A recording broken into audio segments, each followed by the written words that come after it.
Saudações, queridos irmãos, sejam todos bem-vindos ao canal Para Que Todos Saibam.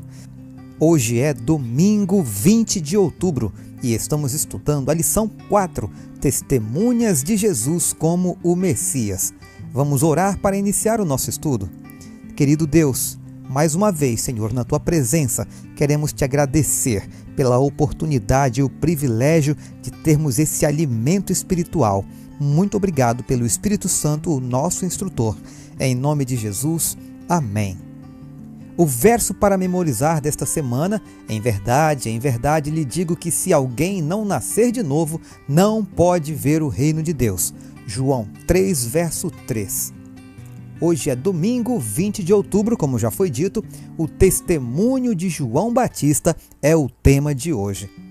Como vimos na lição da semana passada, o Evangelho de João começa com Jesus Cristo, a palavra ou o Verbo, em sua existência eterna antes da criação. Mas no mesmo prólogo de João, João Batista aparece como testemunha de Jesus. Alguns judeus da época esperavam dois Messias, um sacerdotal e outro real. João ensina claramente que João Batista não reivindicava ser um desses Messias.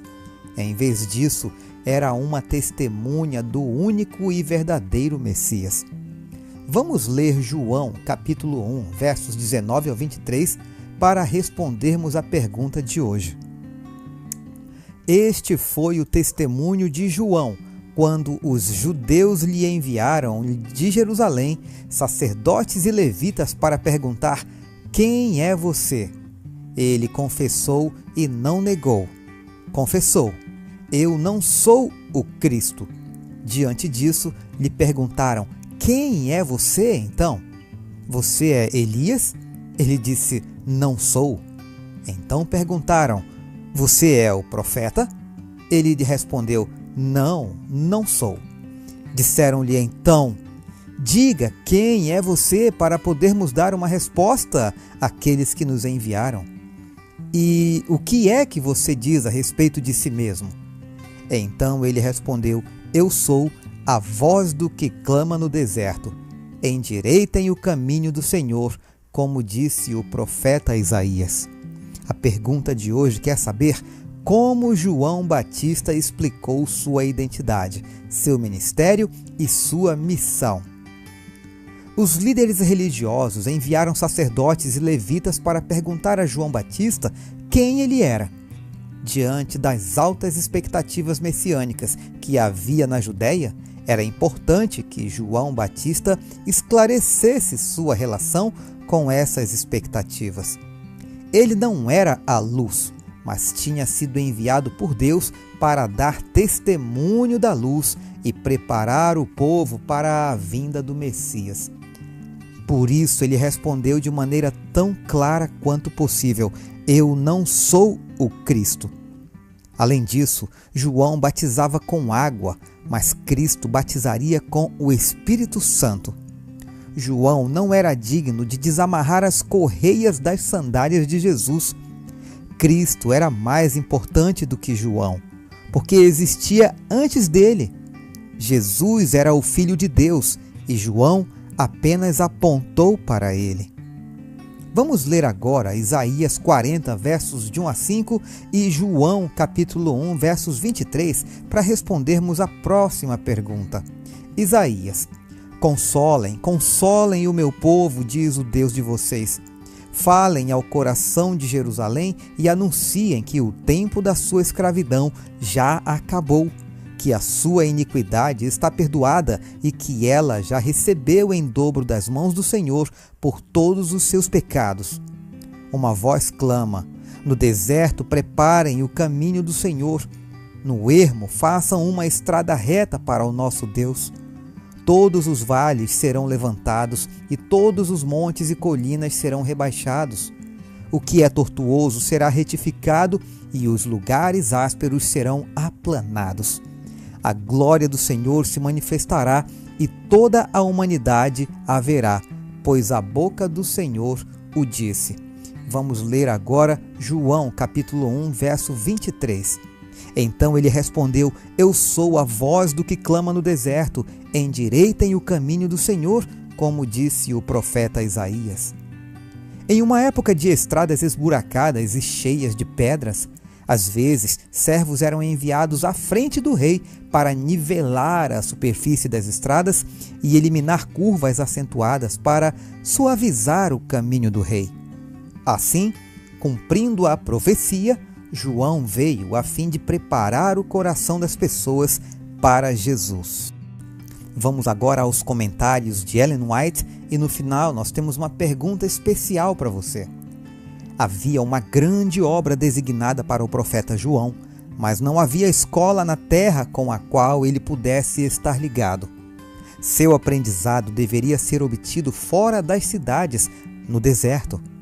As escrituras do Antigo Testamento, bem como Deus e a natureza por ele criada, deviam constituir seus livros de estudo. Deus estava capacitando João para a sua obra de preparar o caminho do Senhor. Seu alimento consistia simplesmente de gafanhotos e mel silvestre. Os costumes e práticas humanas não deviam constituir a educação desse homem. A preocupação com o mundano não devia tomar parte na formação de seu caráter.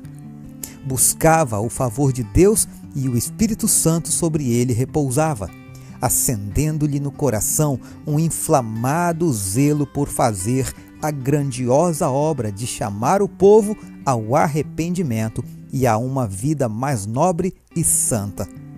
Pelas privações e dificuldades de sua vida segregada, João se preparava para dominar todas as suas faculdades físicas e mentais, de tal forma que pudesse permanecer entre o povo tão inamovível pelas circunstâncias que o envolviam, como as rochas e montanhas do deserto que o haviam rodeado por 30 anos. Comentário Bíblico Adventista do Sétimo Dia, volume 5, página 1244. A infância, juventude e idade adulta de João se caracterizaram pela firmeza e força moral.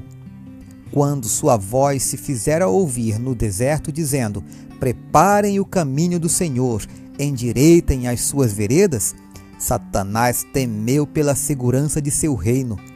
A culpa do pecado era revelada de tal maneira que as pessoas tremiam. O poder de Satanás sobre muitos que haviam estado sob seu controle foi destruído. Ele fora incansável em procurar afastar João Batista de uma vida de incondicional submissão a Deus, mas fracassara. E fracassara também quanto a Jesus. Na tentação do deserto, Satanás fora derrotado e seu furor havia sido grande. Decidira agora causar dor a Cristo, ferindo a João. Causaria sofrimento àquele a quem não conseguia levar a pecar. O desejado de todas as nações, página 172. O testemunho de João foi positivo, foi dado na demonstração do Espírito e com poder. Ele tinha testemunhado do que seus olhos tinham visto, do que seus ouvidos tinham ouvido, do que suas mãos tinham tocado, da palavra da vida. Jesus disse: "Outro é o que dá testemunho a respeito de mim, e sei que o testemunho que ele dá a respeito de mim é verdadeiro."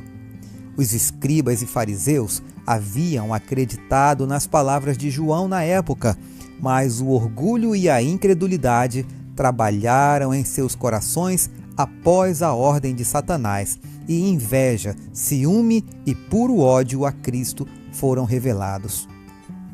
Jesus disse a seus discípulos: "Se eu não tivesse vindo e lhes falado, eles não teriam nenhum pecado. Mas agora não somente viram, como também odiaram tanto a mim como ao meu Pai. Quando, porém, vier o Consolador, que eu enviarei a vocês da parte do Pai, o Espírito da Verdade, que dele procede, esse dará testemunho de mim." The Signs of the Times, 13 de novembro, 1893, parágrafo 4. Que testemunho poderoso! Que bênção essa lição! Aguardo você amanhã para continuarmos esse estudo. Um forte abraço e fiquem todos com Jesus.